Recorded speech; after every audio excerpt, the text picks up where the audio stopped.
So just how long were you in the abusive relationship?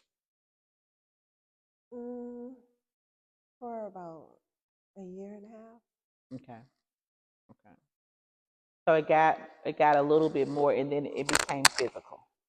Yeah, I would say within the last 6 months, it became more physical. Um, in between that, before that last 6 months, it was more um, money hungry.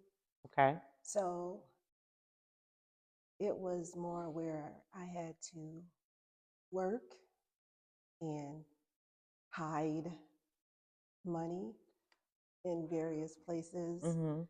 um, so that I could still take care of my family. Um, and so that will mess with you mentally Yeah. because you're hiding, I hate to say it, but you're hiding money in flower pots, in dirt. You're hiding it in your underwear on the side or something, somewhere where you know he won't look to take that.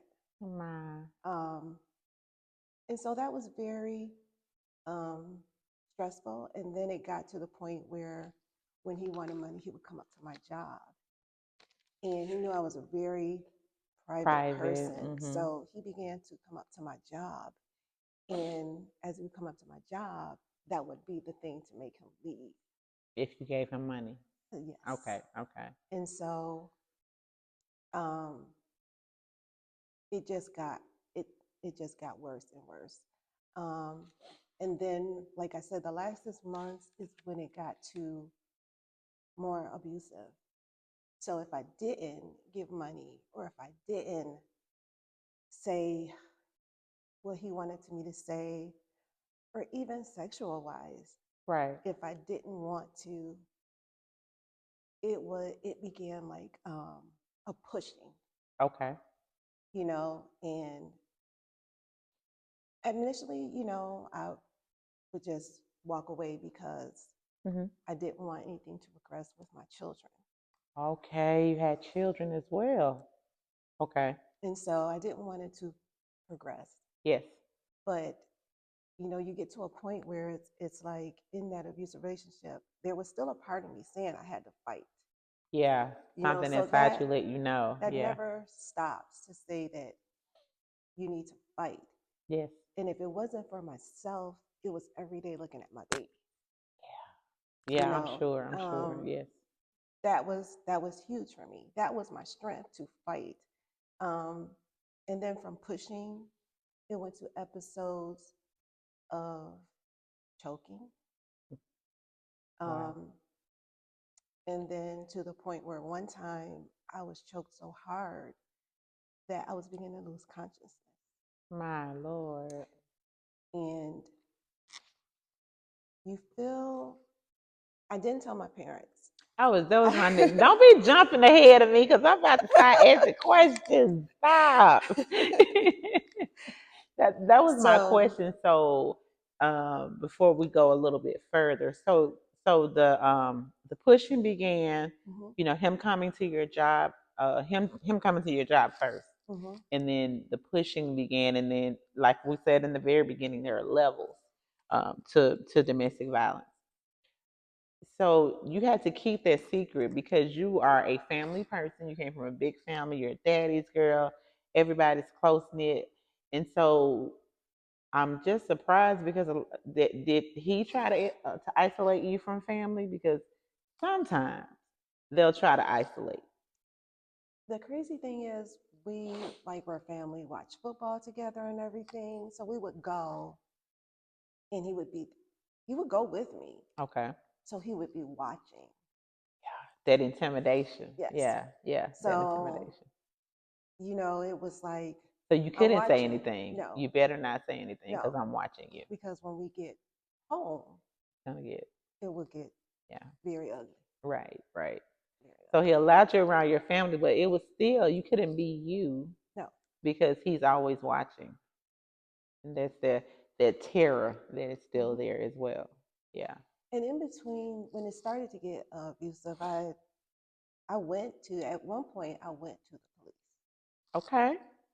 And they treated it like it was nothing. um, the first time. Yeah. And then I went a second time after the choking, even. And they were just like, you aren't like physically, there's no bruises or anything. And honestly, the sad part is it was just brushed off. And I think that that's what used to happen, and and hopefully, I think because they're seeing so much domestic violence death, they're starting to see how serious it is. But it is very sad if you go for help, and Hmm. then if you don't have any physical signs, then people ignore you, and then you would think the powers that be would help you. I'm crying out for help. I have children. Yeah, you don't see the marks, but I'm telling you, this man is abusing me, and they brush it off. Were you living in New York at the time? Hmm. Okay, and so they brushed it off. So you did use your voice. You didn't go powerless. I mean, as far as like you were No. like scared to say anything. So you go to the police station and you tell them what's going on, and they brush it off. Hmm. So you're still stuck Yes. in this relationship. Okay. And sometimes you feel like you can help them change. But I will say the one Yeah, thing yeah. when I look back Hmm. is like, and what I've learned is someone cannot change unless they want to change. That's true. That's And true. so I hung in there for change, Right. feeling that if I supported, this would get better, Hmm. which obviously it didn't. Um, and it just began to trickle over to the point where sometimes things would happen in front of my children. And that was, at that point, that was the walk That was your away. breaking point. Yeah. Yeah. And I just one day took a garbage bag and just threw some stuff in there for us. And I grabbed my babies and we left. I'm so proud of you because it takes courage to leave. Let me lead with that. It takes courage to leave. I remember when I did leave. I remember that I did like you. I got a garbage bag. I had left anyway. I was like living with my mom, but I got a garbage bag. I just like most of that furniture in that apartment was Hmm. mine. I left. I just wanted my peace back. I Yes. just wanted me back. So yeah, you had babies. How many children did you have at the time? Two girls and a boy. Okay. You had babies and yeah, it was your job to protect them. And so I'm very proud of you. Were there let me ask you, were there any warning signs before it started escalating from verbal abuse to the pushing, to the choking, to the actual physical abuse. Before we even got to that part, was there like any warning signs that this could be that? Because this was just like a regular relationship that turned sour. Hmm. But did you, looking at it now, like if you could just trace it back in your mind, were there like any warning signs? There was. I didn't see it then because sometimes you don't, you're going through something and it's slowly progressing that you miss certain things. Okay. But now that I look at it, I'm like, yeah, that wasn't, that verbal got started to get a little bit deeper and deeper. And Okay. then the pushing and, it just like slowly Escalated. escalated Right. to even walking away, the phone calls and the threats. Um, threats like I get up because I worked a morning shift. Hmm. So I would get phone calls and threats saying, I'm watching you. When you That's get to the scary. bus stop, Yeah. I know where, all those things. Right. Don't go to sleep. Um, That's scary. so that was hard. Um, but once again, I was just like, God is my protector. That's what I was about to ask you too. How was your relationship with God before you even, like in the marriage? Did you have a relationship with God and He helped to guide you through this and get you out of it?